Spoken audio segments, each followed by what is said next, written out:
Alhamdulillah wassalatu wassalamu ala Rasulillah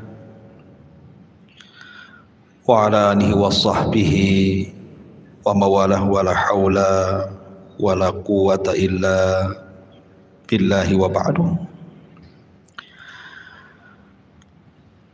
Ma'asyiral muslimin yang dimuliakan Allah Subhanahu wa taala. Alhamdulillah di malam hari ini dengan izin Allah Subhanahu wa taala kita bisa duduk untuk bertalabul ilmi, karena kita masih berada di bulan Rajab. Mungkin kita akan tarik sedikit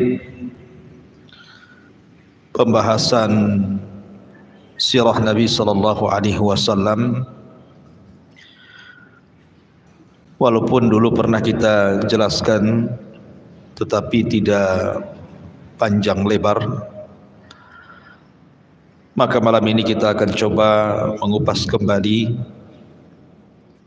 peristiwa yang terjadi di bulan Rajab yang berkenaan dengan sirah Nabi sallallahu alaihi wasallam, peristiwa besar yang merupakan mukjizat Nabi sallallahu alaihi wasallam, Isra dan juga Mi'raj. Terjadi silang pendapat sebenarnya tentang kapan terjadinya peristiwa Isra dan Mi'raj ini.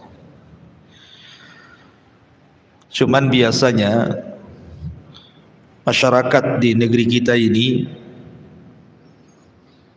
selalu diingatkan dengan peristiwa Isra dan Mi'raj itu dikaitkan dengan bulan Rajab. Padahal ada yang mengatakan bahwa peristiwa Isra dan Mi'raj itu terjadi pada bulan Rabiul Awal tahun ke-13 Hijriah. Tahun ke-13, afwan, bukan Hijriah, setelah diangkatnya menjadi Nabi, artinya sebelum hijrah Nabi sallallahu alaihi wasallam. Ada juga yang mengatakan terjadi di bulan Muharram pada tahun sama ke-13 sebelum hijrah Nabi sallallahu alaihi wasallam.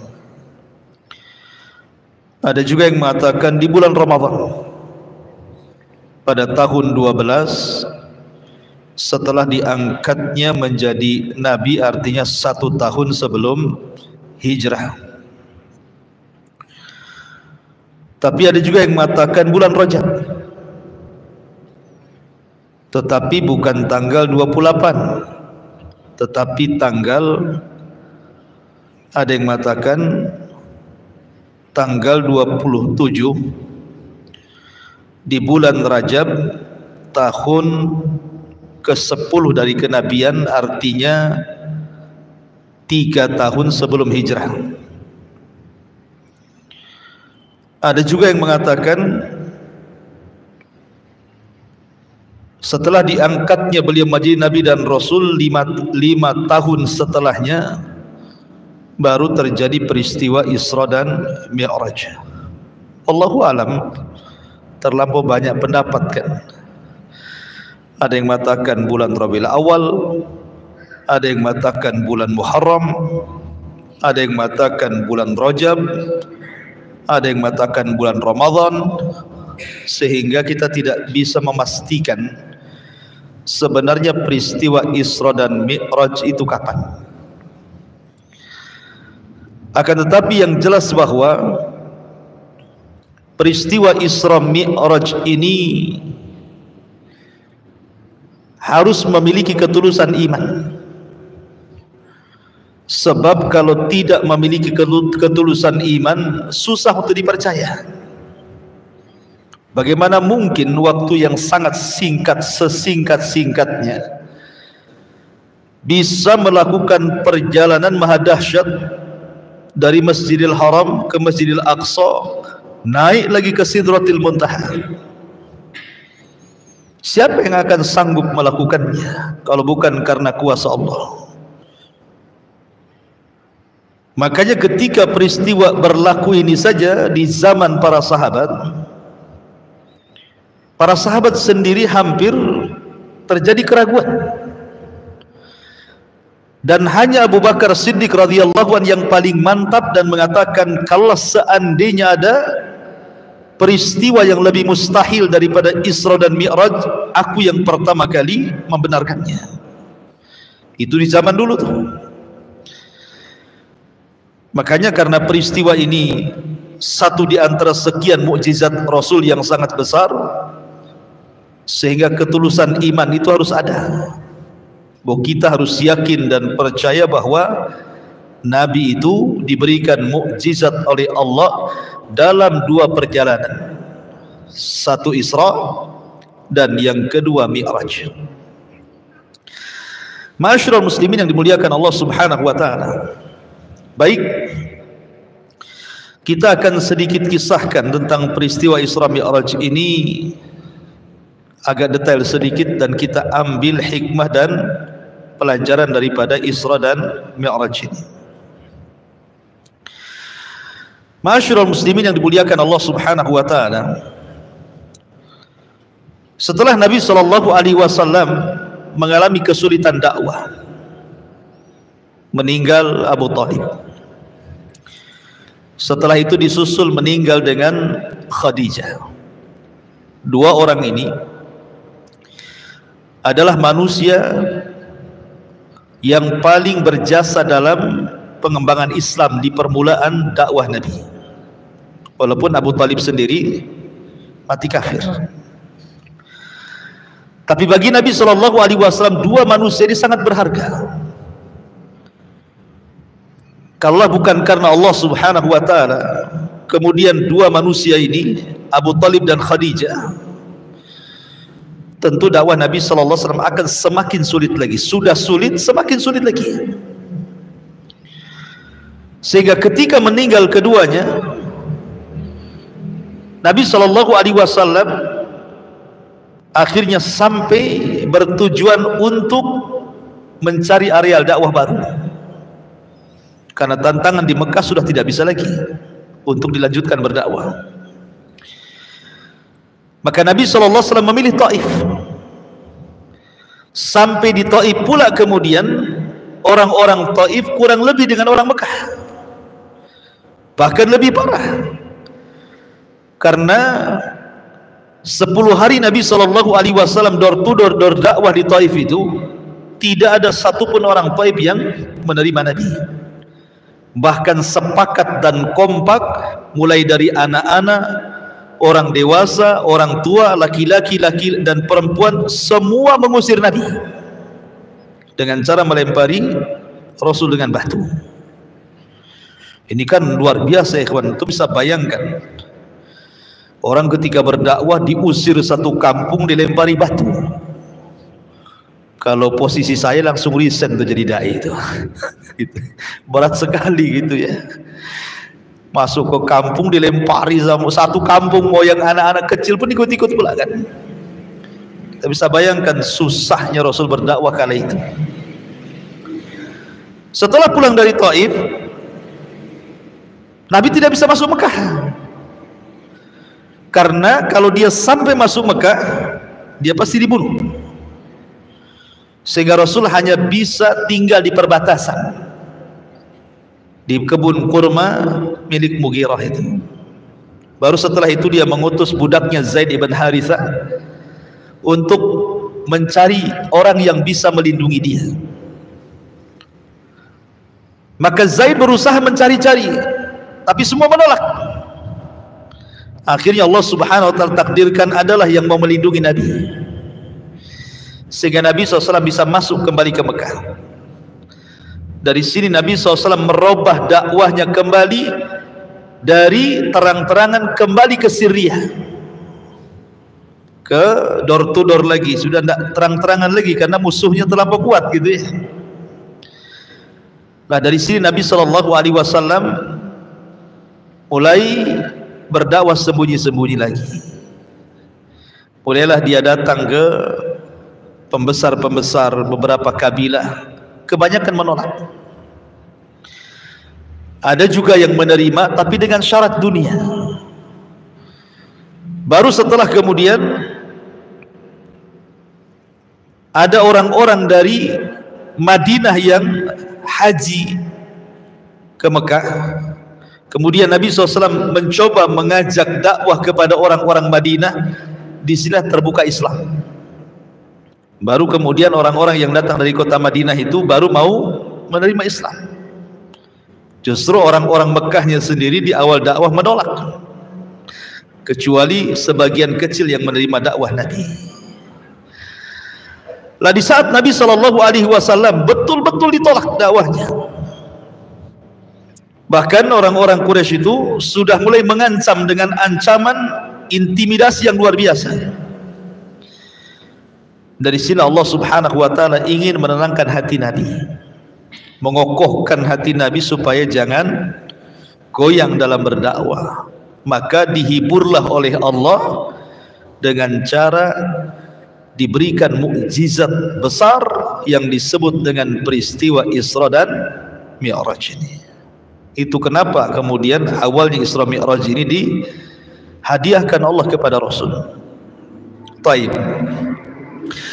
Ma'asyiral muslimin yang dimuliakan Allah Subhanahu wa taala. Terkait dengan peristiwa Isra Mi'raj ini, ikhwan.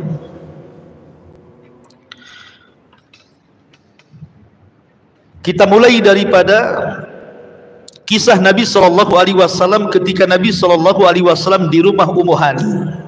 Memang banyak riwayat ya tentang masalah Isra Mi'raj itu.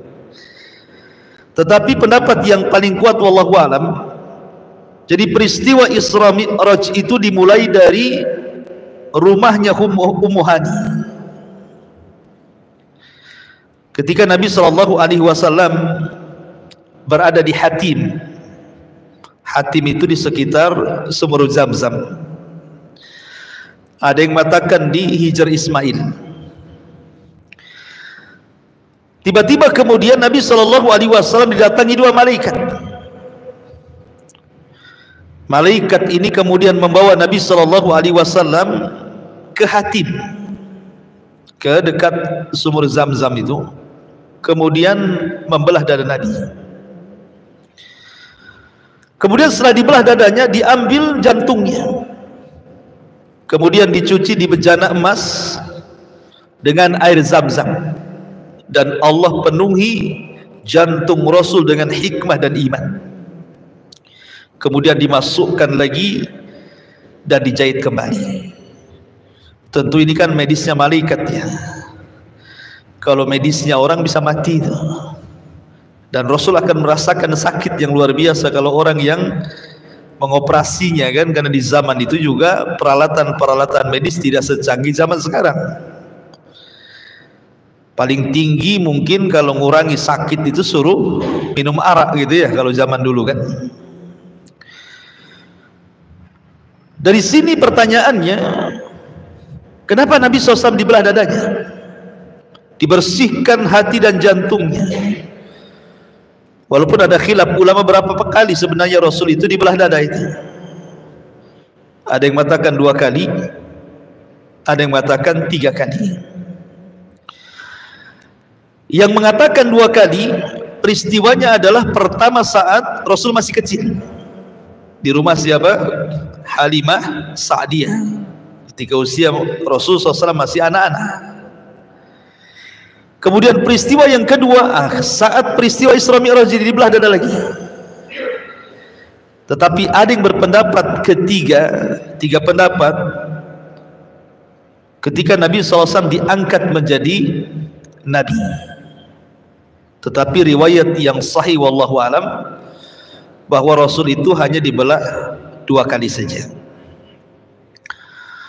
Pertanyaannya, kenapa harus dibelah dadanya? Dibersihkan jantungnya, diisi iman dan hikmah serta takwa yang luar biasa pada hati Nabi Shallallahu Alaihi Wasallam.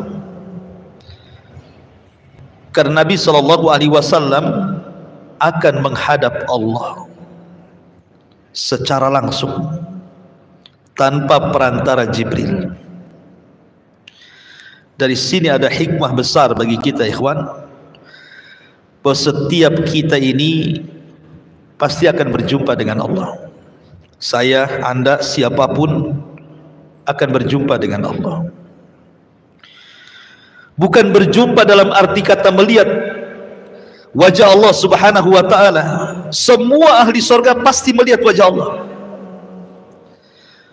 Tetapi berjumpa dengan Allah itu di mauqif, di padang mahsyar. Semua manusia akan diajak bicara oleh Allah satu persatu. Dan di situ ada orang yang tidak dipandang Allah. Ada orang yang tidak mau diajak bicara Allah. Ada orang yang tidak mau dibersihkan oleh Allah. Artinya kita akan berjumpa dengan Allah di padang mahsyar. Sebagaimana Nabi Shallallahu Alaihi Wasallam dibersihkan dadanya oleh Allah Subhanahu wa ta'ala karena akan berjumpa dengan Dia, harusnya kita juga sama. Kita harus persiapan bahwa kita akan berjumpa dengan Allah Subhanahu wa ta'ala. Kemudian setelah Nabi SAW dibelah dadanya, dibersihkan jantungnya, kemudian dimasukkan kembali, diisi dengan iman dan hikmah, maka Jibril kemudian sudah mempersiapkan satu kendaraan khusus untuk para nabi yang disebut dengan buraq. Buraq ini dia lebih kecil dari kuda, tetapi lebih besar dibandingkan keledai. Jadi sedang dia, ya, dia tidak besar kali, enggak. Kuda lebih besar, tapi tidak kecil kali seperti keledai, tidak, dia tengah-tengah. Tetapi buraq ini diberikan kecepatan langkah, kata Nabi Shallallahu Alaihi Wasallam, sekali langkah maddal basar, sejauh mata memandang. Kalau antum naik ke ketinggian, kemudian mata antum melihat ke jauh sana, seperti itulah lompatan buraq itu. Sekali lompatan, saking cepatnya. Dan buraq ini adalah tunggangan para nabi. Ada yang mengatakan ketika Ibrahim alaihi salatu wassalam hendak membangun Ka'bah bersama Ismail dari Palestina ke Mekah, maka kendaraan Ibrahim adalah buraq. Artinya buraq itu kendaraan para nabi. Waktu saya kecil dulu di Jawa Barat sana, kalau masuk ke rumah orang itu biasanya ada kuda bersayap, kemudian wajahnya wajah perempuan, cantik lagi, ditulisi buraq di situ. Ya kan? Ikhwatu fiddin, ini pelecehan ini. Pelecehan kepada buraq dan pelecehan kepada Nabi Shallallahu Alaihi Wasallam. Dari mana tahu hadis Nabi tidak mensifati buraq itu kepalanya gadis cantik, badannya kuda dan bersayap? Nggak ada hadisnya, nggak ada riwayatnya. Kok muncul gambar? Setelah usut punya usut, saya coba menelisik, membaca gitu ya dari beberapa referensi di internetnya. Rupanya boleh jadi itu karena hasadnya orang-orang Yahudi kepada Islam. Karena Nabi Shallallahu Alaihi Wasallam itu banyak menikah dan istrinya ada 11, sehingga mereka hendak mengolok-olok Nabi Shallallahu Alaihi Wasallam dengan cara menggambarkan buraq itu pun harus kepalanya wajah perempuan yang cantik. Ini kan pelecehan. Seolah-olah poligaminya Nabi Shallallahu Alaihi Wasallam itu hanya sekedar untuk nafsu seks saja, kan begitu? Tidak, wallahi. Tujuan poligami Nabi SAW itu syarat dengan pelajaran dan hikmah. Karena Nabi Shallallahu Alaihi Wasallam itu dibimbing wahyu, bukan manusia biasa kayak kita. Ya. Maka tidak benar itu gambaran buraq kayak gitu, tidak benar itu. Mana ada buraq kayak gitu? Buraq itu kuda, dia lebih kecil dibandingkan kuda, lebih besar dibandingkan keledai. Kalau dia sekali langkah sejauh mata memandang, itu saja dalam riwayat seperti itu. Sudah kita imani seperti itu. Kenapa pula jadi gambar perempuan pula? Maka ini hal-hal yang bisa masuk kepada bab istihza, namanya mengolok-olok Nabi dan Buraq itu sendiri gitu ya. Ma'asyiral muslimin yang dimuliakan Allah Azza wa Jalla, dalam sebuah riwayat walaupun fihi nazar oleh sebagian ulama, ketika Nabi sallallahu alaihi wasallam hendak menunggang Buraq itu, Buraq ini tidak mau ditunggangi, tidak mau ditunggangi, karena mungkin bagi dia Nabi itu asing, kayak antum kan, naik kuda, kuda tidak pernah ditunggangi kita, nggak terbiasa dengan kita, otomatis kan bahasa Melayunya nggak kurang selesa lah kuda tuh ya, kurang enak gitu kan, karena orang baru masalahnya. Maka ketika Buraq itu bergerak-gerak, Rasul mau naik itu, maka Jibril mengatakan, ya Buraq, wallahi, wahai Buraq, demi Allah, kata Jibril, tidak ada manusia yang lebih mulia yang menunggangi dirimu kecuali Muhammad sallallahu alaihi wasallam. Maka tiba-tiba Buraq pun terdiam, Rasul pun kemudian naik di atasnya. Dari sini menunjukkan apa? Setelah Buraq itu tahu siapa yang akan menunggangi adalah Nabi sallallahu alaihi wasallam, langsung diam. Ada pelajaran apa? Buraq ini tidak berakal, dia binatang. Tapi setelah diberitahu bahwa yang menunggangi dia adalah Rasul, sami'na wa ata'na. Terkadang ada sebagian manusia Allah berikan akal kepada mereka, datang perintah Allah dan Rasulnya, tapi terkadang di antara manusia itu tidak langsung mengatakan sami'na wa ata'na kan? Terkadang banyak mikir, sami'na wa tafakkarna katanya, ya kami dengar tapi pikir-pikir dulu katanya. Kan ada yang seperti itu ya.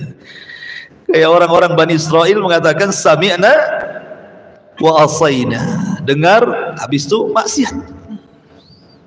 Padahal Allah Subhanahu wa taala mengatakan atiullaha wa atiur rasul, taatilah Allah dan Rasulnya. Fa in tanaza'tum fi syai'in farudduhu ila Allah war Rasul. Kalau kalian berselisih dalam sebuah permasalahan, kembalikan kepada Allah dan Rasulnya. Jadi kalau seandainya Buraq yang tidak berakal saja diberitahu yang akan menungganginya, Nabi langsung diam, sami'na wa ata'na, harusnya kita yang berakal yang lebih mengatakan sami'na wa ata'na. Dan itu kata kunci seorang beriman apabila Allah dan Rasulnya memerintahkan sebuah perkara. Peristiwa Mi'raj ini kan baru Mi'raj namanya ya, Isra belum Mi'raj. Isra itu perjalanan malam dari Masjidil Haram ke Masjidil Aqsa. Perhatikan ayatnya.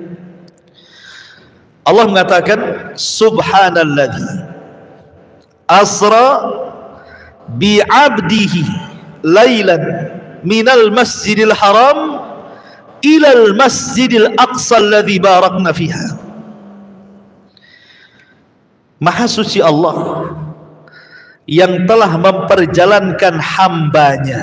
Subhanallah ikhwan, Allah tidak mengatakan maha suci Allah yang memperjalankan nabinya. Allah tidak mengatakan maha suci Allah yang telah memperjalankan rasulnya. Tapi Allah katakan maha suci Allah yang telah memperjalankan hambanya dari Masjidil Haram ke Masjidil Aqsa. Apa faedahnya? Ya. Kenapa tidak kata Nabi atau Rasul saja ya? Kenapa pakai hamba? Di sini ada faedah besar yang bagus sekali ikhwan. Nabi ini akan dinaikkan ke langit, bahkan dinaikkan lebih tinggi dibandingkan langit, bahkan akan melewati banyak peristiwa di langit, bahkan akan sampai di ujung langit. Artinya Nabi akan naik ke atas. Kemudian Allah katakan kalimat abdin hamba, seolah-olah Allah subhanahu wa ta'ala ingin mengatakan bahwa setinggi apapun engkau wahai Muhammad, engkau tetaplah hamba. Setinggi apapun anda di dunia, tetaplah anda ini hamba. Jangan sombong ya. Kalau Nabi SAW saja titelnya langsung diletakkan. Allah tidak katakan asra bin nabi lailan, subhanalladzi asra bir rasuli lailan, tapi Allah mengatakan subhanalladzi asra bi abdihi lailan. Kalimat abdi di sini menunjukkan apa? Adanya kerendahan kita dengan Allah. Setinggi apapun anda, tetaplah anda itu hamba Allah. Lalu apa yang disombongkan? Tetap kita ini hamba. Karena banyak di masyarakat ini pada zaman sekarang kan, kadang-kadang baru anak tentara, anaknya tentara, enggak tentara juga dia, bapaknya yang tentara, anaknya enggak, kan itu. Ada sombongnya luar biasa ya. Kamu tahu siapa saya? Bapak saya loh. Wah, bapaknya pula yang disombongkan. Halo sih. Ataupun mungkin pejabat-pejabat tertentu gitu ya. Kadang-kadang lihat cara jalannya saja. Cara jalannya saja itu sudah nampak sombongnya, karena dia mentang-mentang pejabat masalahnya ya. La haula wala quwata illa. Kalau ruh anda sudah dicabut, diangkat ke langit, enggak ada anda ini harganya sama sekali. Manusia ini ya, dikeluarkan dari lubang keluar najis. Manusia ini dikeluarkan dari lubang keluar najis. Setelah keluar dan besar, di dalam tubuhnya ada najis. Setelah Allah wafatkan jadi bangkai 3 hari saja, sudah bau busuk dan orang tidak mau mendekatinya. Lalu apa yang disombongkan? Kan itu ya. Ma'asyiral muslimin yang dimuliakan Allah subhanahu wa ta'ala. Maka ada faedah besar di sini bahwa peletakan hamba menunjukkan bahwa kita adalah hamba Allah. Setinggi apapun anda, tetaplah kita hamba Allah. Faedah yang kedua dari kalimat hamba, bahwa peristiwa Isra Mi'raj ini bukan peristiwa mimpi. Bukan Rasul mimpi gitu kan. Kemudian dalam mimpi jadi diperjalankan dari Masjidil Haram ke Masjidil Aqsa, kemudian ke Sidratul Muntaha, balik lagi. Kalau mimpi mah ngapain? Kalau mimpi bukan mukjizat lah kan, namanya orang mimpi. Tetapi Allah subhanahu wa ta'ala ingin mengatakan ini bukan mimpi, bahwa perjalanan ini bukan perjalanan roh, tapi perjalanan ini ruh wal jasad, ruh dengan jasad. Makanya Allah katakan bi'abdihi, dengan hambanya. Kalimat hamba itu terrangkai antara ruh dan jasad. Jadi ini betul-betul ruh dengan jasad beliau dalam kondisi sadar, bukan dalam kondisi mimpi ya. Makanya Allah subhanahu wa ta'ala ingin menjelaskan bahwa peristiwa ini adalah peristiwa ruh dengan jasad. Allah katakan subhanalladzi asra bi'abdihi. Allah sebut hambanya supaya jelas bahwa ini mukjizat. Ruh dengan jasad, Rasul itu melakukan perjalanan itu. Kemudian kalimat lailan, kenapa malam hari? Kenapa tidak dipilih siang? Kenapa tidak dipilih sore? Kenapa mesti malam? Ya. Dari sini menunjukkan bahwa malam itu jauh lebih mulia dibandingkan siang hari. Sholat tahajud, sholat sunnah yang paling baik di tengah malam, witir, tahajud, ya kan? Orang baca Quran paling baik tengah malam. Termasuk Isra dan Mi'raj juga dilakukan di tengah malam. Tafakurnya kita dengan Allah yang paling baik di tengah malam. Kenapa? Karena malam itu menjauhkan kita dari riyah. Orang sedang tidur, antum ibadah, mau riya sama siapa? kecuali live kayak gini ya. Salat malam, tahajud, taruh handphone ya kan, live lewat IG ya kan? Alhamdulillah malam ini saya bisa tahajud, tulisi status di situ kan. Ngapain tulis status ya kan? Nggak perlulah tulis status tuh, cukuplah kita dengan Allah saja yang tahu. Makanya kenapa diperjalankan malam. Lah ketika Nabi SAW kemudian berjalan dari Masjidil Haram ke Masjidil Aqsa, ada yang mengatakan melewati tempat-tempat bersejarah. Ada yang mengatakan Rasul itu lewat ke Bukit Saina. Di situ tempat turunnya Taurat kepada Musa. Kemudian juga singgah di Bethlehem, Baitul Lahmin, tempat lahirnya Isa, besarnya Isa, dan diutusnya Isa menjadi Nabi dan Rasul. Dan ke tempat-tempat bersejarah lainnya. Baru kemudian Nabi SAW sampai di Masjidil Aqsa. Pertanyaannya, kenapa harus ke Masjidil Aqsa? Kenapa tidak langsung dari Mekah saja kan? Dari Mekah langsung ke Sidratil Muntaha, balik lagi ke Mekah. Kenapa harus melakukan perjalanan sejauh itu dari Masjidil Haram ke Aqsa ini? Apa hikmahnya? Satu, supaya Nabi SAW bisa mendebat musuh-musuhnya. Kalau Nabi SAW dari Mekah langsung ke Sidratul Muntaha balik lagi, tidak bisa mendebat musuhnya. Maksudnya gimana?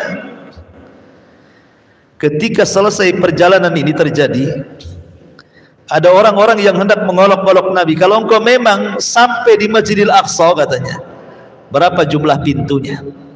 Berapa jumlah jendelanya, katanya. Kalau orang belum pernah ke sana kan tidak tahu kan. Saya ini tidak pernah ke Masjid Al-Fajri, ditanya berapa jumlah jendela, tapi bingung. Jendela dari apa?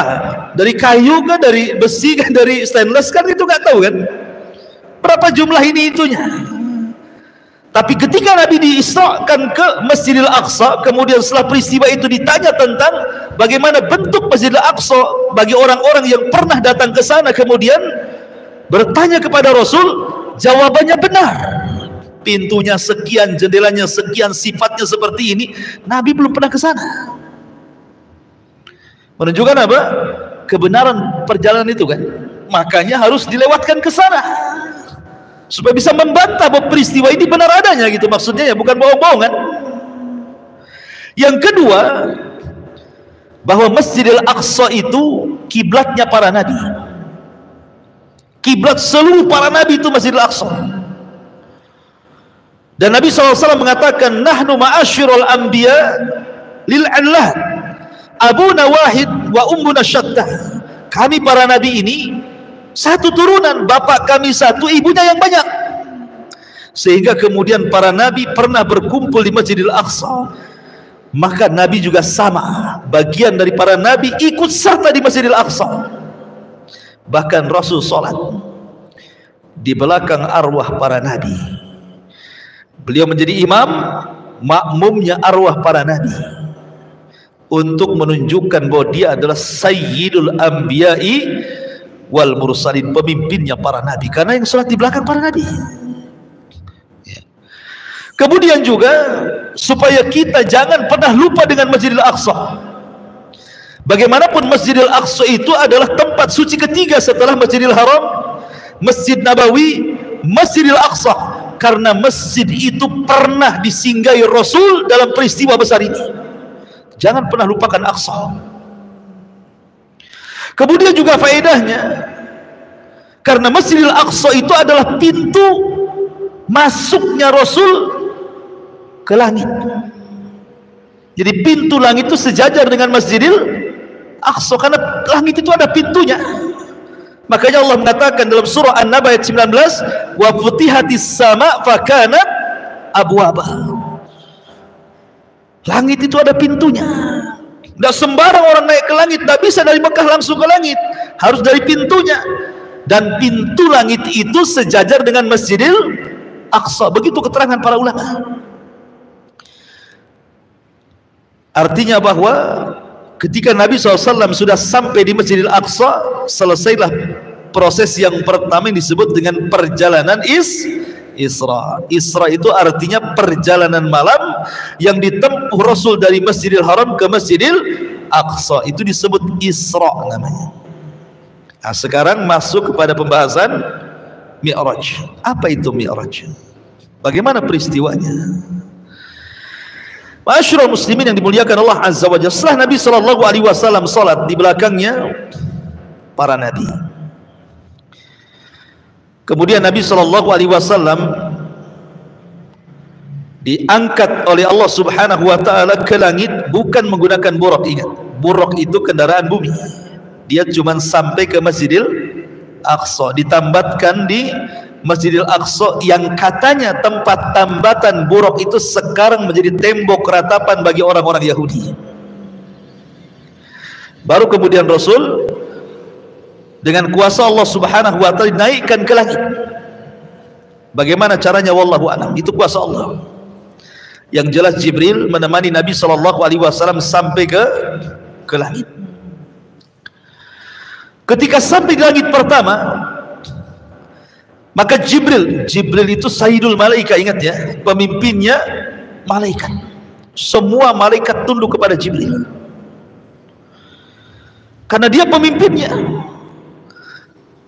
Tetapi walaupun demikian, Jibril ketika masuk ke pintu langit tetap minta izin kepada security langit itu, dan minta izin. Subhanallah, malaikat itu beda dengan manusia. Wa yaf'aluna ma yu'marun, mereka hanya melakukan yang diperintahkan Allah, sehingga tidak sembarang orang keluar masuk langit itu. Makanya penjaga langit mengatakan, "Man, siapa kamu?" Kata Jibril, "Saya Jibril." Dalam hadis begitu, "Saya Jibril." Subhanallah. Jibril ini pemimpin malaikat. Dia tidak mengatakan saya pimpinanmu. Kayak gitu ya kan? Saya pimpinanmu, tidak. Dia mengatakan saya Jibril. Ya, tawadhu'nya Jibril. Ini yang naik ini dua pemimpin.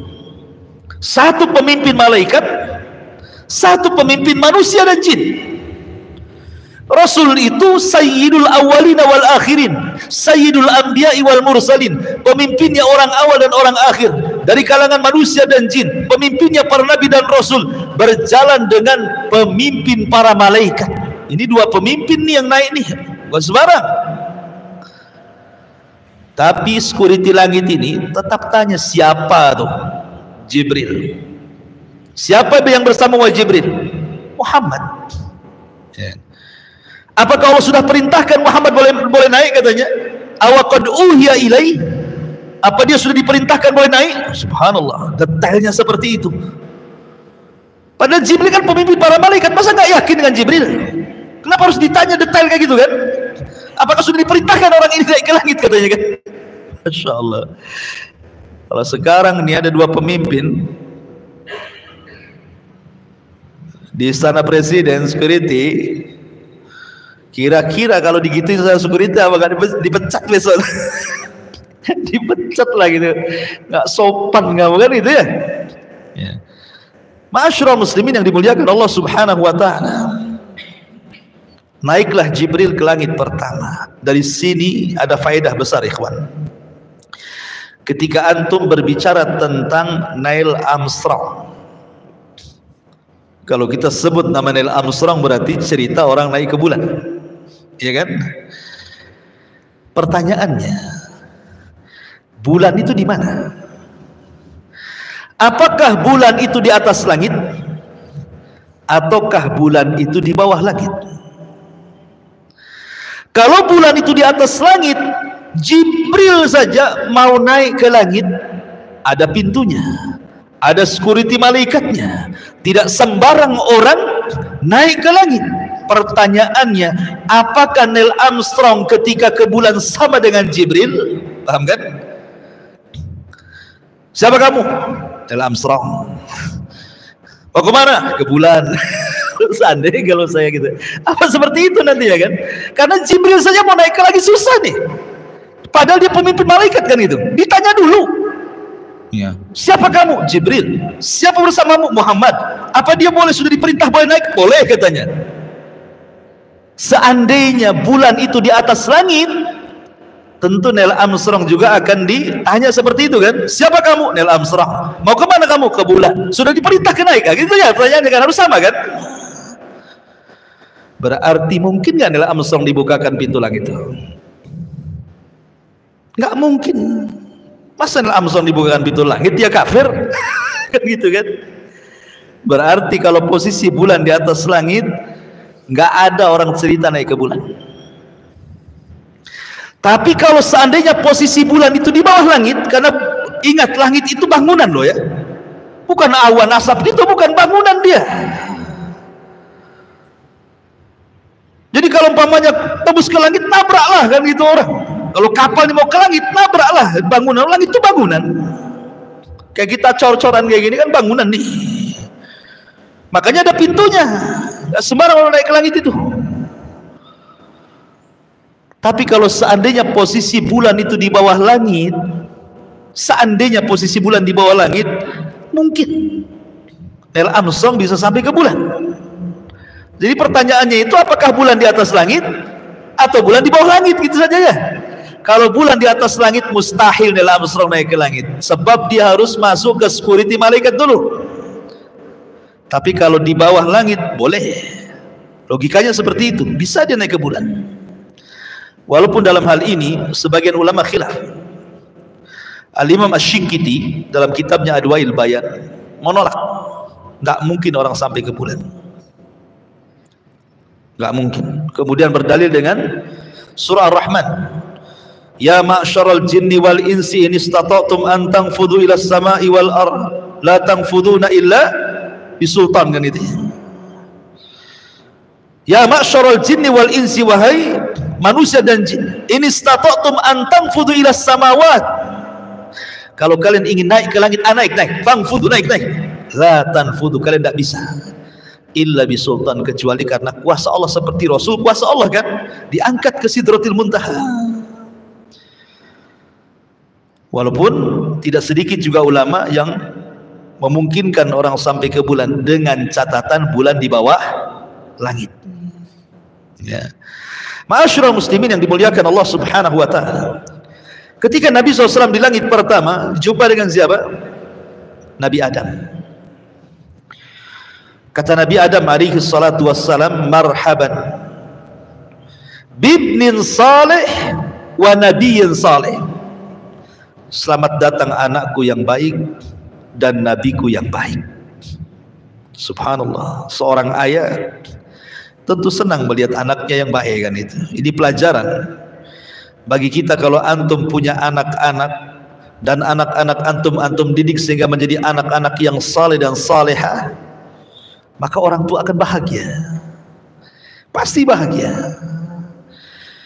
Tapi kalau seandainya kita punya anak nakal luar biasa, rungsep kayaknya, banyak orang-orang tua sampai ngutuk anaknya, nah kalau kau tahu kayak gini bagus tidak kuku lahirkan kau, katanya.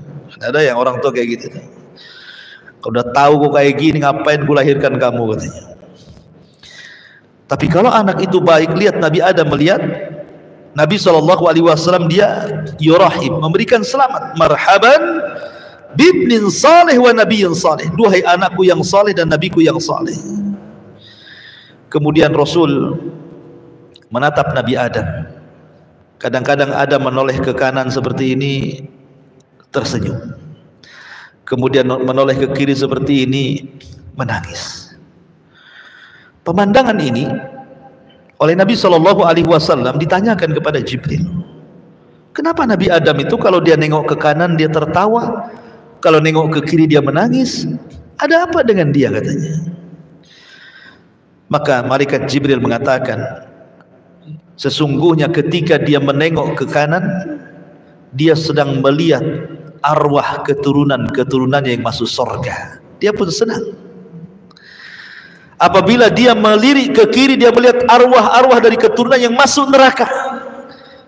Dia pun menangis. Karena kita tahu bahwa arwah itu lebih dulu diciptakan dibandingkan jasad. Kecuali Adam. Kalau Adam jasad dulu baru ruh. Tapi anak turunannya ruh dulu baru jasad. Karena ketika Adam diciptakan oleh Allah Subhanahu wa taala, diusap pundaknya oleh Allah. Diusap sebelah sininya, keluar semua ruh tuh dari punggungnya Adam. Ruh anak turunannya. Sejak zaman Adam diciptakan sampai yang terakhir mati, keluar semua tuh ruhnya itu. Kemudian diletakkan di alam arwah, dibuatlah perjanjian dengan Allah Subhanahu wa taala, alastu bi rabbikum, bukankah aku Rabb kalian? Maka semua orang mengatakan qalu bala, ya engkau Rabb kami. Antum tidak ingat saja, antum pernah di alam itu ya. Jadi pertanyaan selanjutnya, kenapa Nabi SAW diperjumpakan dengan Adam? Adam itu Abul Bashar, bapak manusia. Malaikat sujud kepadanya. Hikmahnya kata ulama, supaya Nabi SAW tahu sebagaimana Adam pernah diusir dari sorga, kemudian hijrah ke bumi, maka itu pun akan dialami oleh Nabi SAW. Dia diusir dari Mekah dan hijrah ke kota Madinah. Itu hikmahnya. Kenapa dia berjumpa dengan Nabi Adam? Sehingga ada ketenangan bagi Nabi kan, bahwa akan berlaku hijrah di sini. Sebagaimana Adam hijrah, bahkan para nabi sebelumnya sudah terjadi hijrah. Nabi Ibrahim hijrah dari Irak ke Palestina. Lut juga hijrah. Nabi Musa dari Mesir ke Palestina juga hijrah. Hampir semua para nabi mengalami hijrah. Tetapi akhtarul hijrah, sebahaya-bahaya hijrah adalah hijrah Nabi SAW. Kemudian yang kedua, naiklah Rasul ke langit kedua. Sama juga, jarak langit pertama ke kedua itu bukan jarak yang tempuh yang mudah, tidak. Jauh jaraknya, 500 tahun perjalanan. Dari langit pertama ke kedua itu 500 tahun perjalanan. Dalam riwayat Abdullah bin Mas'ud itu. Jadi tinggi sekali langit pertama ke kedua. Sama dengan tingginya bumi dengan langit yang kita lihat. Kemudian setelah mengucapkan salam, meminta dibukakan pintu, naik ke langit kedua, berjumpa dengan siapa? Berjumpa dengan Isa dan juga saudaranya Yahya ibn Zakaria. Kemudian keduanya memberikan ucapan selamat, marhaban bi akhin saleh wa nabiyyin saleh. Selamat datang saudaraku yang saleh. Di sini tidak mengatakan anakku yang saleh, saudaraku yang saleh dan nabiku yang saleh. Maka Nabi SAW berjumpa dengan Isa dan juga Yahya. Nabi Isa bin Maryam belum meninggal, sehingga Nabi SAW berjumpa dengan Isa itu ruh dan jasad. Karena Isa kan belum mati, belum meninggal. Jadi masih dengan ruh dan jasadnya di langit kedua itu. Karena Allah mengatakan bal rafa'ahu Allahu ila sama, bahkan kami angkat Isa ke langit. Ketika orang-orang Yahudi mengklaim kami membunuh qatalna Isa bin Maryam, kami sudah membunuh Isa bin Maryam, maka Allah bantah, wa ma qataluhu wa ma sallabuhu walakin syubbiha lahu bal rafa'ahu Allahu ila sama. Yahudi tidak membunuhnya, Yahudi tidak menyalibnya, bahkan Isa diserupakan dan Isa diangkat ke langit. Bantahan Quran. Isa masih hidup dan Rasul berjumpa ya. Kemudian berjumpa dengan Yahya. Apa hikmah perjumpaan? Kenapa mesti berjumpa dengan Isa dan Yahya? Kenapa tidak nabi-nabi yang lain? Kan banyak 25 nabi. Nabi Sulaiman kah di situ? Nabi Daud kah? Kan begitu. Nabi Soleh, Nabi Hud, kan banyak para nabi itu. Kenapa diperjumpakan dengan Isa dan Yahya? Di sini ada hikmah pelajaran. Sebagaimana Yahya dibunuh oleh orang Yahudi dengan cara sadis, dipenggal lehernya. Kemudian lehernya Nabi Allah Yahya digunakan untuk mahar wanita pelacur. Jadi Yahya itu dipenggal lehernya, betul-betul dipenggal, diambil kepalanya, jasadnya dikirim ke bapaknya. Subhanallah, antum bayangkan, Jadi dari leher ke bawah jasadnya dikirim kepada Nabi Zakaria, ayahnya. Kepalanya dibawa ke istana, dijadikan mahar wanita pelacur. Oleh siapa? Yahudi. Kemudian Isa bin Maryam dikepung rumahnya, sehingga kemudian kalau bukan karena pertolongan Allah Subhanahu wa taala, Isa pun mungkin dibunuh juga, karena sudah dikepung tentara itu rumahnya. Kemudian Isa mengatakan kepada murid-muridnya, siapa di antara kalian yang mau kuserupakan wajahnya denganku, kujadikan kalian temanku di sorga. Tidak ada yang mau, karena tahu mau dibunuh. Tapi ada muridnya yang paling muda siap menggantikan posisi Isa. Barulah kemudian Isa diangkat ke langit. Ibrahnya apa? Sebagaimana Isa dan Yahya itu dirongrong orang-orang Yahudi, maka Rasul pun sama akan menghadapi rongrongan dari orang-orang Yahudi. Dan menjadi kenyataan. Ketika Nabi SAW di Madinah dihadapkan dengan 3 Yahudi besar, Bani Quraidah, Bani Qunaiqa, Bani Nadir. Adapun Bani Nadir hendak membunuh Nabi SAW dengan cara apa? Mengambil batu besar, naik ke atap, kemudian akan ditimpakan di kepala Nabi. Karena ketika itu Nabi hendak bermusyawarah dengan Bani Nadir. Maka pembesar-pembesar Bani Nadir mengatakan, oh iya, nanti kalau Muhammad sudah datang, sudah bermusyawarah di sebuah ruangan, satu orang naik ke atap, bawa batu, lempar kepalanya, katanya. Oh, dibunuh. Tapi Rasul datang Jibril, jangan berangkat, mereka sudah merencanakan pembunuhan. Rasul nggak jadi. Bani Quraidah, ketika Nabi SAW pulang dari Khaybar, menang dalam perang Khaybar, kemudian pura-pura menjamu Rasul dan para sahabat. Daging yang diberikan kepada Rasul dikasih racun,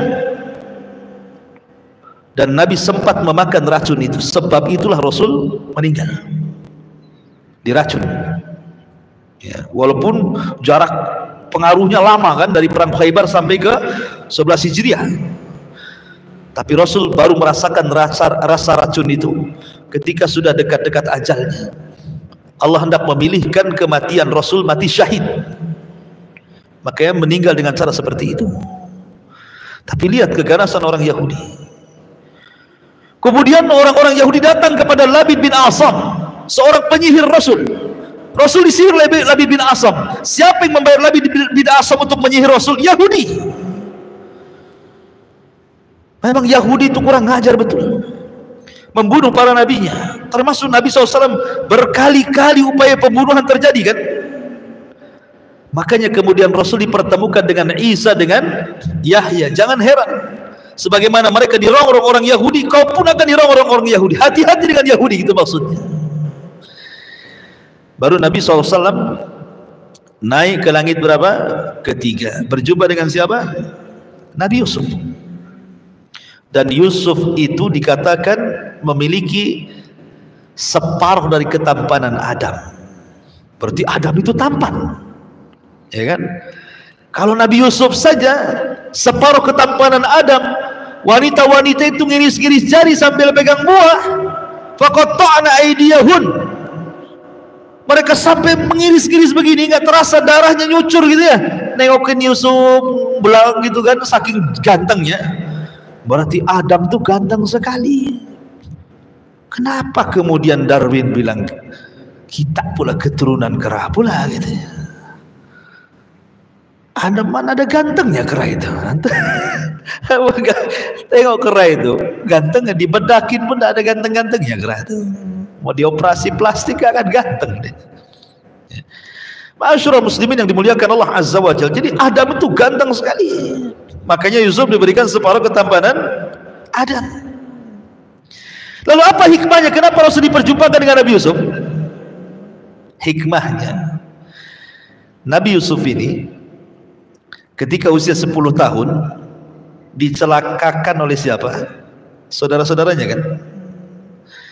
Saudara-saudaranya datang kepada ayahnya, kami kan jarang main dengan Yusuf ya, tolonglah sekali-kali mainlah dengan kita, izinkan, masa di rumah terus gitu kan. Kata ayahnya, enggak, saya takut Yusuf dimakan serigala. Loh, kami ini orang-orang kuat, masa kami nggak bisa ngalahkan serigala, katanya. Akhirnya terus minta-minta, dilepas juga Yusuf. Apa yang terjadi? Terjadilah makar saudara-saudara Nabi Yusuf. Mereka pun berbuat jahat, akhirnya memasukkan Yusuf ke sumur. Padahal mereka itu 3 perencanaannya: dibunuh, dilempar ke tengah-tengah hutan, atau dimasukkan ke sumur. Lihat jahatnya mereka tuh maksudnya. Lah sebagaimana Nabi Yusuf dirongrong oleh keluarganya, maka engkau pun wahai Muhammad, dakwahmu akan dirongrong keluargamu. Siapa yang merongrong pertama dakwah Rasul? Abu Lahab. Abu Lahab yang pertama merongrong dakwah Nabi. Belum ada orang musuhi Nabi, Abu Lahab pertama musuhi Nabi. Makanya Allah kutuk sampai kiamat, tabbat yada abi lahabi wa tab ma agna anhu maluhu wa ma kasab sayasla naran dzata lahab wa imra'atu hammalatal hatab fi jidha hablum min masad. Bayangkan, surah Tabbat sini tidak diselipkan di surah Al-Baqarah, tidak pula diselipkan di surah Ali Imran, tidak juga diselipkan di surah Al-An'am. Kenapa? Kalau seandainya Tabbat siada diselipkan di tengah-tengah Al-Baqarah, nggak ada orang baca. Sikit yang baca kan. Baca Al-Baqarah mana imam? Imam baca paling 5 ayat awal aja Al-Baqarah, habis itu nah mungkin satu surat Al-Baqarah kecuali Ramadan kan itu ya. Itu pun yang banyak hafal aja yang hafid. Tapi Allah sendirikan Tabbat tidak diletakkan di tengah-tengah surat panjang, disendirikan jadi surat pendek, sehingga mudah dihafal dan semua orang mudah baca, dan imam rata-rata membacanya. Bayangkan, supaya peristiwa ini jangan dilupakan. Hampir setiap hari kutukan kepada Abu Lahab dibaca kaum muslimin dari ujung timur, barat, utara, dan selatan. Kenapa? Karena dia orang yang pertama memusuhi Nabi.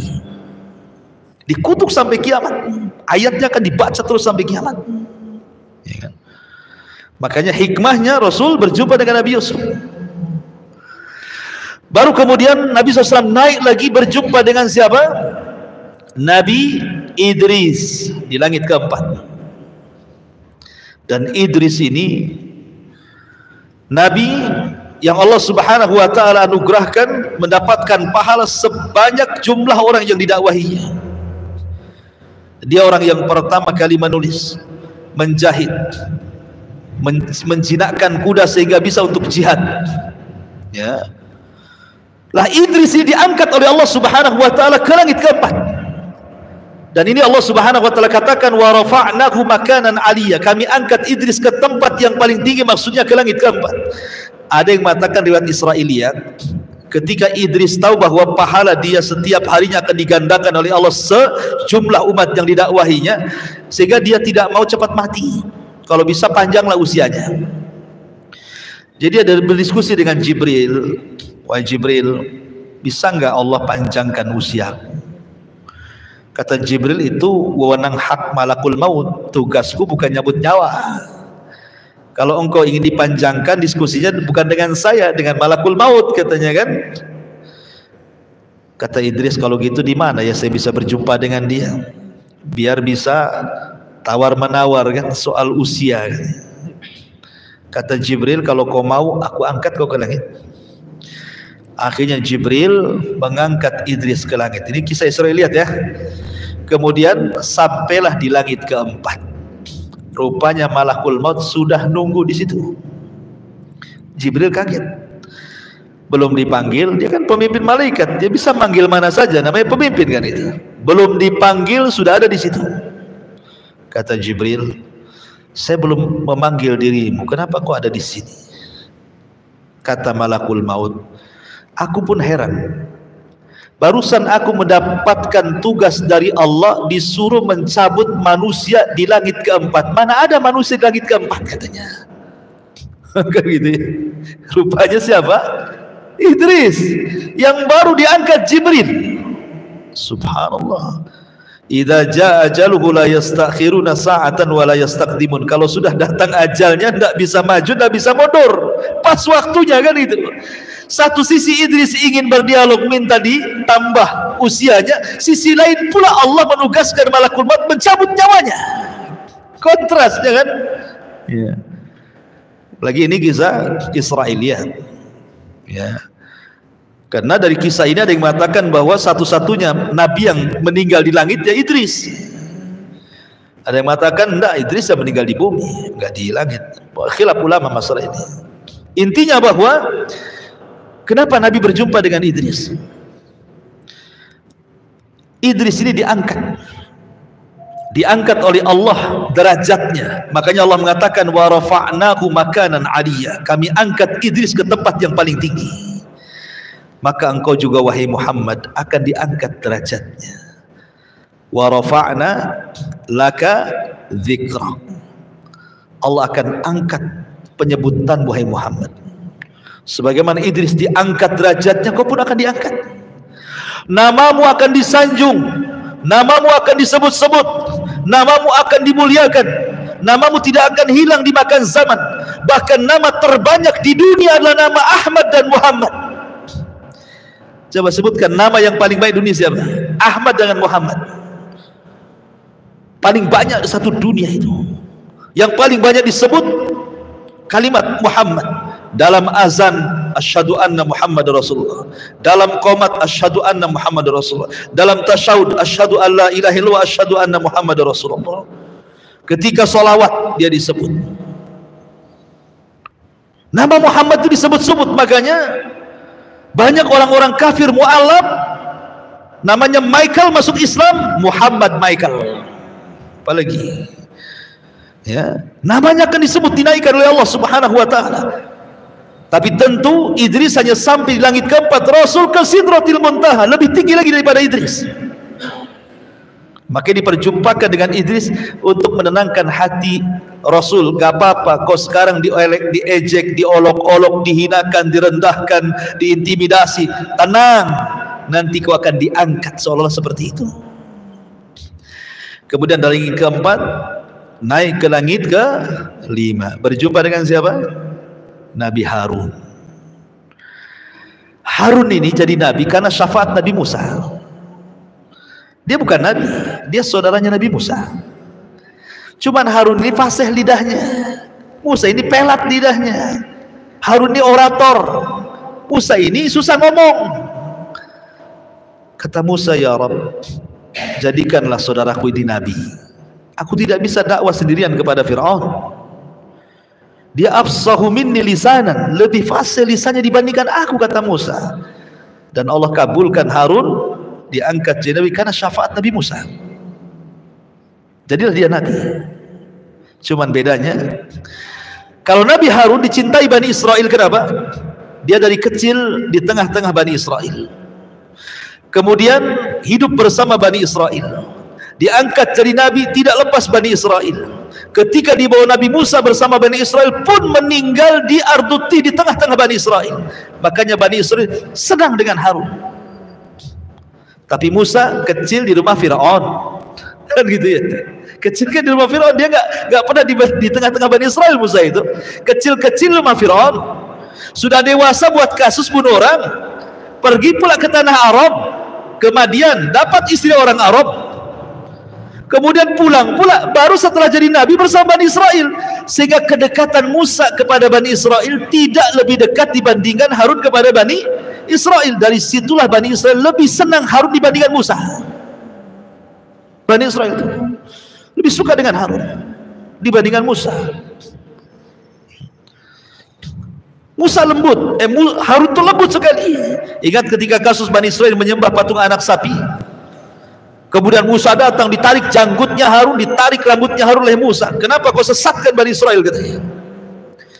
Kata Harun, aku sudah berusaha meminta agar mereka jangan menyembah patung anak sapi itu, akan tapi bisa apa daya, mereka hendak membunuhku, ya aku biarkanlah. Ya, beda aku dengan kamu, beda kelas. Kau ditakuti Bani Israel, aku tidak ditakuti, katanya kan. Ya. Jadi Harun lembut sekali gitu ya. Jadi orang-orang banyak suka dengan Harun dibandingkan dengan Musa. Lah Rasulullah SAW diajarkan ketika berjumpa dengan Harun, jadilah kau seperti Harun. dalam berdakwah, lembutlah dengan umatmu. Wa in kunta faddan ghalidhal qalbi lan faddu min haulik. Ya Muhammad, kalau engkau keras kepada umatmu ketika berdakwah, hilanglah semua itu. Mereka lari, nggak mungkin mereka menerima dakwahmu. Makanya Allah mengatakan, maka narifku fi syai'in illa zana. Tidaklah sebuah kelembutan digunakan untuk apapun kecuali pasti menghiasinya. Tidaklah kekasaran digunakan dalam apapun kecuali mengotorinya. Jadi Rasul diajarkan agar lembut. Dari situlah Rasul sallallahu alaihi wasallam adalah selembut-lembut manusia dalam berdakwah. Ud'u ila sabili rabbika bil hikmati wal mau'izatil hasanah wajadilhum billati hiya ahsan. Laqad kana lakum fi Rasulillahi uswatun hasanah. Kemudian setelah berjumpa dengan Harun, Rasul naik ke langit ke-6, berjumpa dengan siapa? Musa, kalimullah. Ya. Nabi Musa ketika berjumpa dengan Rasul menangis, dia menangis. Kemudian dia mengatakan, seraya mengisyaratkan kepada Nabi SAW, bagaimana mungkin anak semuda ini, kata Nabi SAW disyaratkan kepada Rasul, bagaimana mungkin anak semuda ini yang diutus di akhir zaman, tetapi umatnya lebih banyak masuk surga dibandingkan umatku, katanya. Ini bukan hasad, cuman Nabi Musa memuji Rasul gitu. Bagaimana bisa anak muda ini diutus di akhir zaman, usianya pendek, tapi umatnya paling banyak dibandingkan umatku, yang masuk surga jauh lebih banyak dibandingkan umatku masuk surga, katanya. Sedih Nabi Musa, iri dengan Rasul. Harusnya seperti itu. Antum kalau melihat dunia, lihat ke bawah. Kalau lihat agama, lihat ke atas. Maksudnya apa? Lihat dunia, jangan ke bawah, jangan ke atas, pegel. Ya Rob, kenapa lah tetangga sebelah itu enak kali lah usahanya. Kemarin beli mobil, sekarang nambah lagi beli, dari tingkat pula. Apa kerjanya orang itu? Punya tuyul kali. Kadang-kadang kan aneh gitu ya. Antum kalau nengok orang pegel nih, nengok terus tuh pegel nih, kawan. Coba antum negak gini sih pegel. Coba lihat ke bawah, bersyukur antum. Alhamdulillah, saya walaupun ngontrak-ngontrak, tapi tak kayak orang itulah tidur di bawah jembatan, kan itu ya. Bersyukur dia. Ada syukurnya gitu loh kalau niat ke bawah tuh. Itu kalau dunia. Kalau agama janganlah nengok ke bawah. Alhamdulillah, saya masih hafal Fatihah wa duha. Si Anu belum hafal. Kapan antum mau hafal lebih itu kapan kalau gitu caranya? Harusnya antum nengok ke bawah, ke atas kalau agama kan. Aduh, si Anu Al-Baqarah hafal, masa saya nggak bisa hafal? Saya harus hafal juga. Itu maksudnya. Kalau agama ke atas, dunia ke bawah, supaya bersyukur. Dari sini Nabi SAW mengatakan, la tangduru ila man huwa fauqakum. Jangan melihat kepada orang yang di atas kalian. Fangduru ila man huwa asfala minkum. Tapi lihatlah kepada orang yang di bawah kalian. Fahuwa ajdar alla tajrar nikmatallah alaikum. Supaya kalian lebih bisa bersyukur akan nikmat yang Allah anugerahkan kepada kalian. Ini faedah dari perkataan Nabi Musa ini. Karena Nabi SAW ketika bicara tentang Ya'juj dan Ma'juj, kata Adam, Allah memanggil Adam, ya Adam, keluarkan dari umatmu, dari penduduk neraka, dari 1999. Yang 999 masukkan ke neraka, satu masukkan ke surga. Kagetlah Adam. Kok bisa? Ya, yang 999 itu Ya'juj dan Ma'juj, dan satu dari kalian.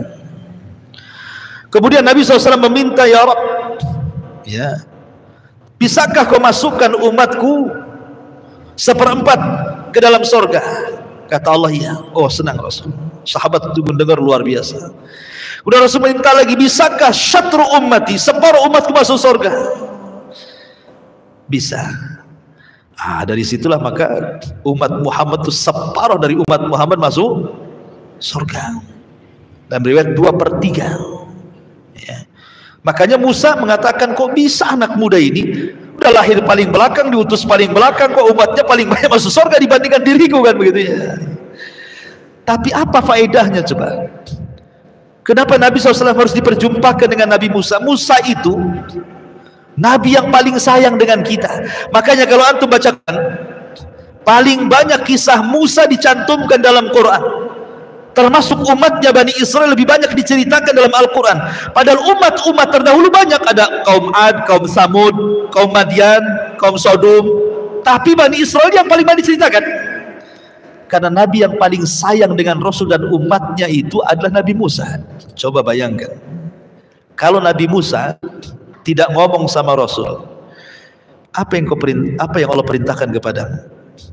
Kata Rasul, 50 waktu sholat. Apa kata Musa? Laqad jarrabtu Bani Israel fala yastati'un. Aku sudah coba ibadah seberat itu kepada Bani Israel, gak sanggup mereka. Sebaiknya kau naik lagi ke atas, coba minta keringanan. Yang meminta keringanan Rasul. Siapa yang nyuruh? Nabi Musa, kan? Jadi Musa itu sayang juga dengan kita, kan itu. Seandainya Nabi Musa nih tidak ngomong seperti itu kepada Rasulullah, kemudian Rasul langsung turun ke bumi, kemudian kita diwajibkan sholat 50 waktu, ikhwan. Jangan lagi cerita 50 waktu. 5 waktu saja alasannya satu gudang. Maghrib capek, males jamaah, kadang-kadang tinggal maghrib, waktu isya udah ngantuk, kan? Tidur. Nanti subuh sibuk persiapan kerja. Apa lagi coba alasannya, kan? Ada aja alasan orang sholat itu, ya kan? Ini baru 5 waktu loh ya. Cemana 50 waktu? Nah, berapa banyak lagi alasan antum? Alasannya bukan segudang lagi, itu bergudang-gudang alasannya, kan itu. 5 waktu macam-macam alasannya. Coba sayangnya Nabi Musa loh ya. Umatmu nggak sanggup, minta lagi keringanan. Masya Allah, syukur tuh sama Nabi Musa, kan gitu ya. Karena dia nyuruh Rasul untuk minta keringanan. Akhirnya Nabi SAW kemudian minta keringanan 5 dari 50, 45, 40, 35, 30, 25, 20, 15, 10 sampai terakhir 5, kan gitu ya. Coba bayangkan, semua ini upaya Nabi Musa. Karena Rasul itu Nabi yang paling pemalu. Rasul itu pemalu sekali. Dia kalau diperintah itu tidak mungkin tidak dilaksanakan, dan tidak mau tawar-tawaran. Itu malunya Rasulullah itu. Rasul manusia yang paling malu, akhlaknya luar biasa. Sehingga apapun diperintahkan Allah laksanakan, gitu modelnya, kan. Tapi Musa merayu, jangan. Aku pernah loh melakukan ini kepada Bani Israel. Bani Israel badannya kuat-kuat, umatmu lemah-lemah. Bani Israel gede-gede, umatmu kecil-kecil.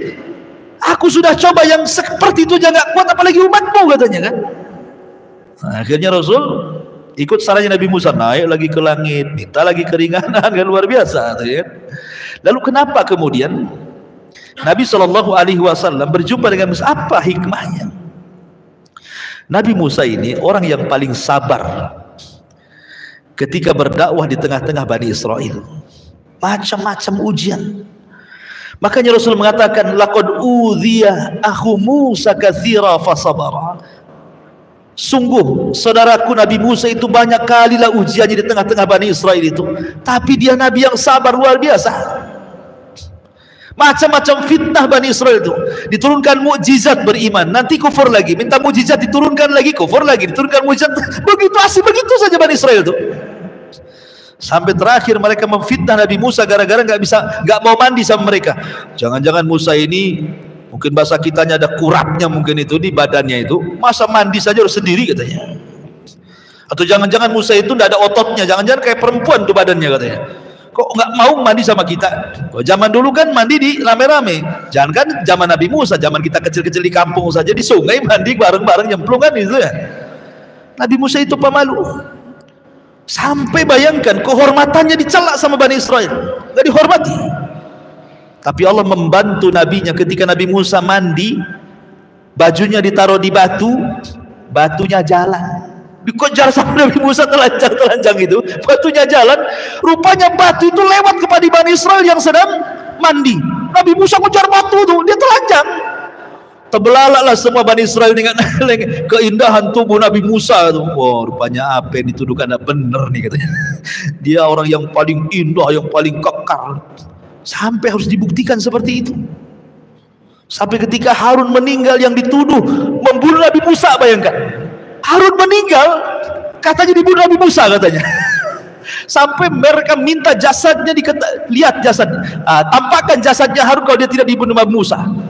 Akhirnya malaikat Jibril bawa jasadnya, tidak ada tanda-tanda pemukulan, berarti nggak dibunuh. Sampai seperti itu, bayangkan ya. Tapi Musa itu sabar, artinya bahwa Nabi diperjumpakan dengan Nabi Musa itu supaya Rasul lebih sabar lagi dalam berdakwah itu. Makanya Allah mengatakan watawassaw bil haqqi watawassaw bis sabr. Antum harus sabar ketika dakwah itu. Karena orang yang kita hadapi itu macam-macam otaknya itu. Ada yang lembut, ada yang keras, ada yang kayak batu, ada yang kayak lempung gitu ya. Macam-macam orang.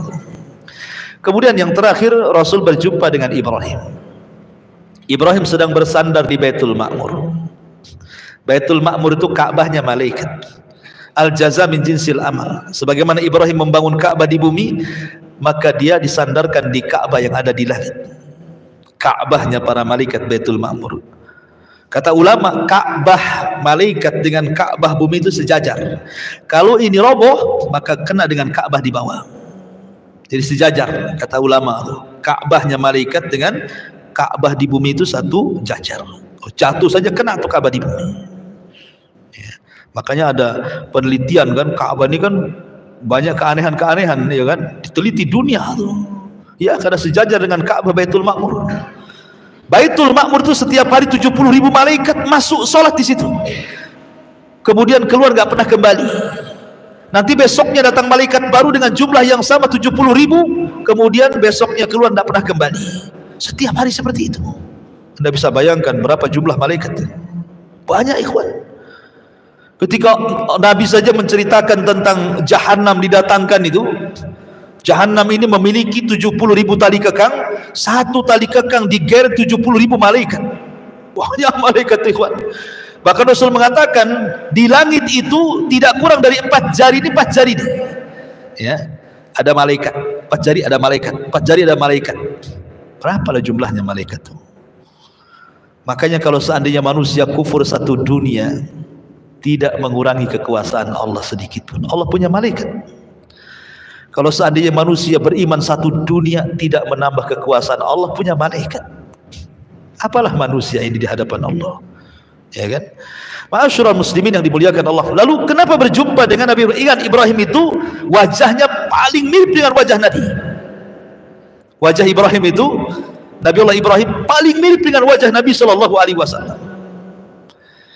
Dan Nabi Ibrahim ini salah satu ujiannya ada disuruh untuk menyembelih siapa? Putranya Ismail. Artinya berkorban keluarga. Dan Rasul pun akan mengalami korban keluarga. Qasim meninggal di waktu kecil. Abdullah meninggal di waktu kecil. Kemudian Ibrahim meninggal di waktu kecil. Zainab meninggal walaupun sudah dewasa dan sudah menikah, tapi meninggal sebelum Rasul meninggal. Rasul menyaksikan meninggal anaknya. Ruqayyah, Rasul menyaksikan meninggal anaknya. Kemudian Ummu Kulthum, Rasul menyaksikan bagaimana Ummu Kulthum meninggal. Kecuali Fatimah. Fatimah itu meninggal sebelum atau setelah Rasul meninggal, baru 6 bulan setelahnya Fatimah meninggal. Kemudian faedah yang kedua berjumpa dengan Ibrahim. Sebagaimana Ibrahim yang membangun Ka'bah, maka Nabi SAW pun akan senantiasa memuliakan Ka'bah dan juga umatnya sampai hari ini. Karena yang membangunnya adalah Abul Anbiya.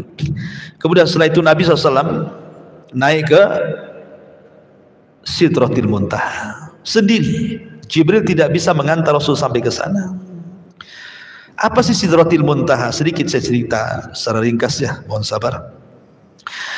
Jadi Sidratil Muntaha dijelaskan sifat-sifatnya saja saya baca ya, biar cepat. Yang pertama, Sidratul Muntaha itu sebutkan dalam beberapa riwayat, sumiyat Sidratul Muntaha, dinamakan Sidratul Muntaha karena tempat pohon itu merupakan puncak segala sesuatu yang naik dari bumi. Li'annahu yantahi ilaiha ma ya'ruju minal ardi. Dinamakan Sidratul Muntaha karena tempat pohon itu merupakan puncak segala sesuatu yang naik dari bumi dan yang Allah turunkan pangkalnya di Sidratul Muntaha, baik wahyu atau yang lainnya. Bisa juga dimaknai karena Sidratul Muntaha merupakan puncak yang diketahui makhluk. Lebih dari itu makhluk tidak tahu, karena pohon itu berada di atas langit dan bumi, sehingga Sidratul Muntaha merupakan puncak ketinggian di mana terhenti semua ilmu makhluk di situ. Di atasnya sudah ilmu Allah, nggak ada yang tahu. Ya. Bahkan dikatakan Ibnu Abbas dinamakan Sidratul Muntaha, pohon puncak, karena ilmu malaikat puncaknya sampai di sini. Tidak ada yang bisa melewatinya kecuali Rasul sallallahu alaihi wasallam. Dan diriwayatkan dari Ibnu Abbas, semua ketetapan Allah yang turun pangkalnya ada di Sidratul Muntaha. Ma'asyiral muslimin yang dimuliakan Allah Subhanahu wa taala. Jadi dari sini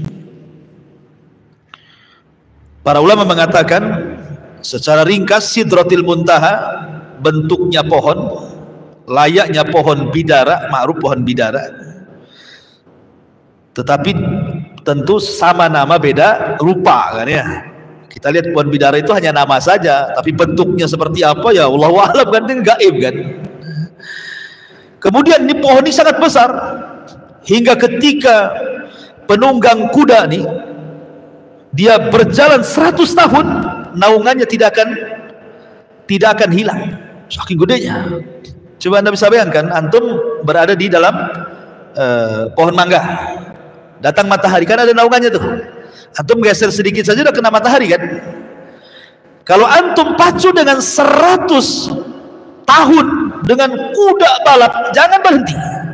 Sampai di mana tuh? 100 tahun nggak berhenti itu. Seperti itulah naungan pohon Sidrah itu, pohon besar tuh, ya kan. Kemudian juga Sidratul Muntaha memiliki daun dan buah. Daun Sidratul Muntaha seperti telinga-telinga gajah, dan buahnya seperti kendi yang sangat besar. Terdapat laron-laron dari emas. Antum tahu laron ya, laron sawah itu kan. Tapi ini emas, bukan laron-laron dari sawah kan. Laron-laron emas itu berterbangan di pohon itu, diliputi dengan perintah Allah hingga warnanya berubah. Dan pohon Sidratul Muntaha sangat indah hingga tidak ada manusia yang mampu menggambarkan keindahannya. Dan letaknya di dekat Sidratul Muntaha itulah surga Allah Subhanahu wa ta'ala. Lah Rasul sampai di situ, kemudian berdialog dengan Allah. Tapi Rasul tidak melihat wajah Allah. Allah itu punya tabir, dalam riwayat tabirnya cahaya, dalam riwayat tabirnya api. Di balik tabir itulah Allah berdialog dengan Rasul. Dari sinilah ada syariat yang disebut dengan salat 50 waktu tadi. Kemudian Nabi Musa berjumpa Nabi Musa, kata Nabi Musa, tawar lagi. Akhirnya dikurangi 5 jadi 45. Turun lagi kata Nabi Musa, naik lagi, dikurangi 5 jadi 30. 25, 20, 15, 10 sampai ke 5. Kata Nabi Musa, naik lagi. Umatmu tidak sanggup. Sudah 5 loh ya. Kata Nabi Musa, naik lagi. Minta keringanan, umatmu nggak sanggup.